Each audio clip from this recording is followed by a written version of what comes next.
And good morning, everyone, and welcome back to NeelyFX. My name is Michael Neely, and this is the channel where we talk about foreign exchange trading, prop firm trading, and making money doing all those things.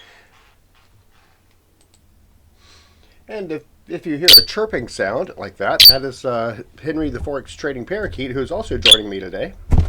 Let's see. First, without further ado, let's get into the risk disclaimer screen, which I live in the United States, and I think this is required by law. This channel is for educational and entertainment purposes only and does not constitute trading or financial advice.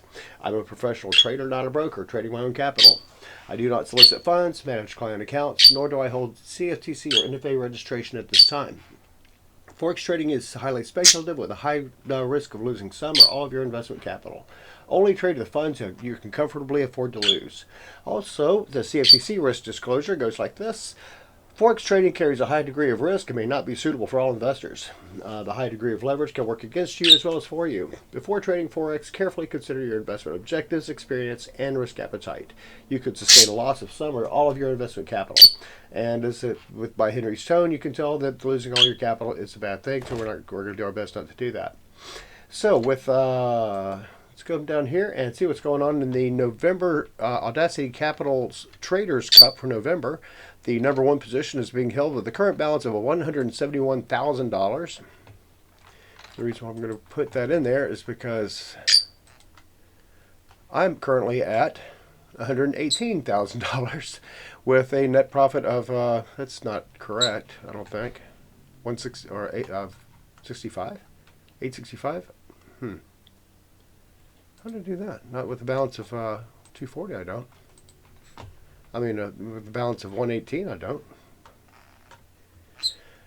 Oh well. So that's where we are with that. My leaderboard. Let's come down here. So I need to log in again. My leaderboard, and it's gonna log me out. No, it didn't. Yay. Okay, so I'm at 118,000 right now. So the cumulative P&L of minus $1,100. So I'm not yet profitable on this. So without that, let's get into this. And oh boy, look at Bitcoin. It's down to 82,000. So Bitcoin is falling apart. Interesting how that's working out. It looks like the guys at BlackRock are really doing some damage to Bitcoin. Because Larry Fink looked up and said, "Oh well, I don't think we're going to use Bitcoin anymore," something like that. I'm not 100% on what happened there, but because I don't do Bitcoin, now might be a good time to short it though. Because this is as monumental as gold's upward movement, and could be a precursor of things to come for gold in the metals. Watch them start falling apart as the world financial institutions realize that we're not going to hell in a handbasket. But at any rate, let's go to the DXY. DXY is 82,000 on Bitcoin. It's down 40% off its highs. That's pretty incredible. But at any rate, here's the DXY. It is going up. I think. Get a little bit. It is going up. It's stuck right here at this little level right here. Does not want to go much higher, but we will see about that. It is Friday, and things have been super heated on Friday lately in the afternoon, which is kind of interesting how that works in the last hour of trading. So I'm probably going to get positioned on a dollar versus the yen trade and then see if they get filled. Right now we got to fill. I did go in. Oh, let's go back to my trade on that. I'm going to have to go back to trade history because I had one. There we go. Got that $1,700 one, and then I took another loss of $1,200 because I didn't think it was going to trigger on that, and it did. It filled at 157.86 and then closed at 157.19, which is the wrong direction, which is how you lose money, and that is not what we were trying to do. So we have that. We're going up to that. So that's not what we were trying to do, but hey. Where was I? Oh yeah, euro versus the dollar. Euro versus the dollar at 15.15. Looks like it might be threatening.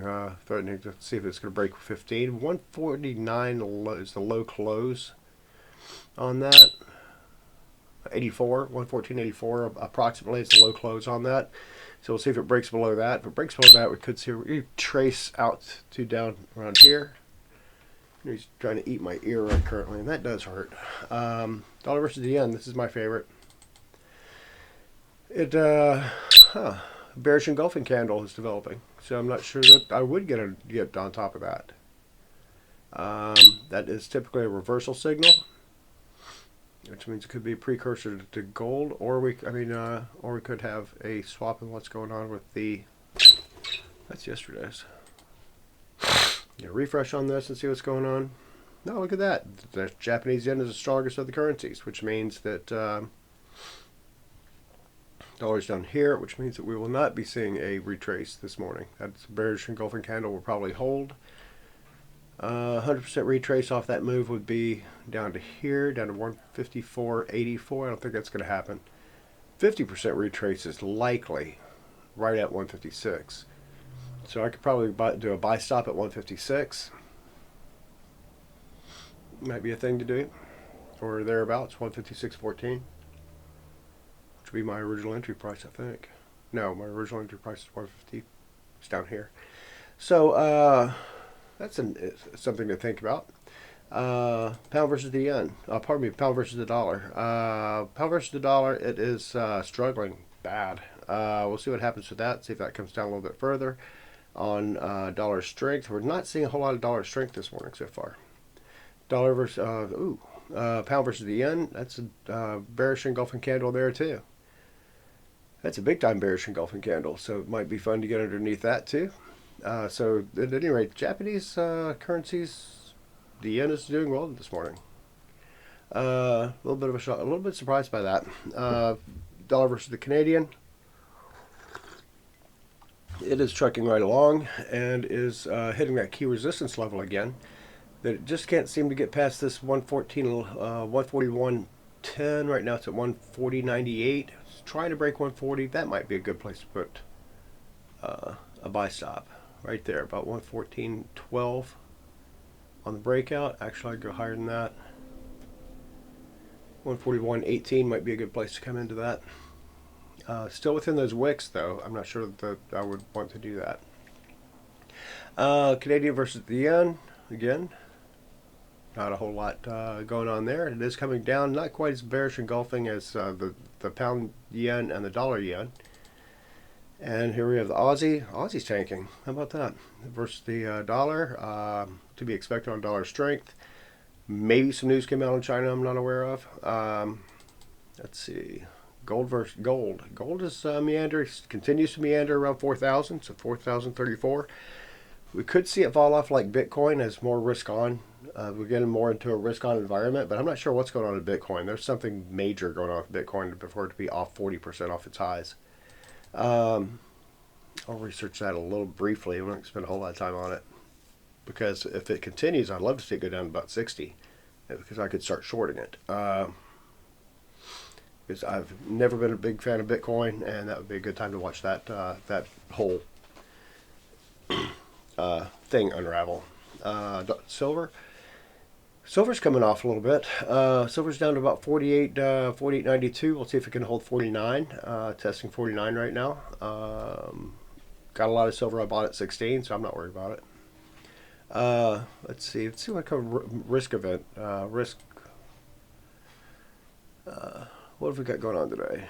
Ooh, flash PMI for the United States at 945. I think that would be a good place to put a couple of pull that one down. So let's take this one and pull this. Well, that's the trade. I can't do it on that account. I have to do it on my live account off camera, because my live account has my live numbers on it. This one, however, we can change. I have an order right here. It's not gone in yet. Where did I say I was going to put that? And it is continuing to tank. 156.75. Go 156. 56. So yeah, let's go 157.15 with a stop loss of 1. Go 100 on that. 56.15.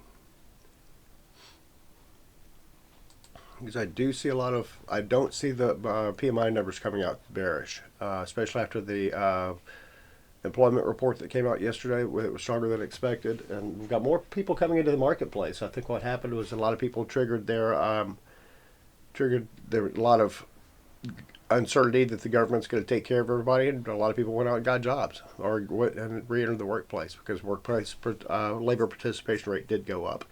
So with that, that's all I've got for today.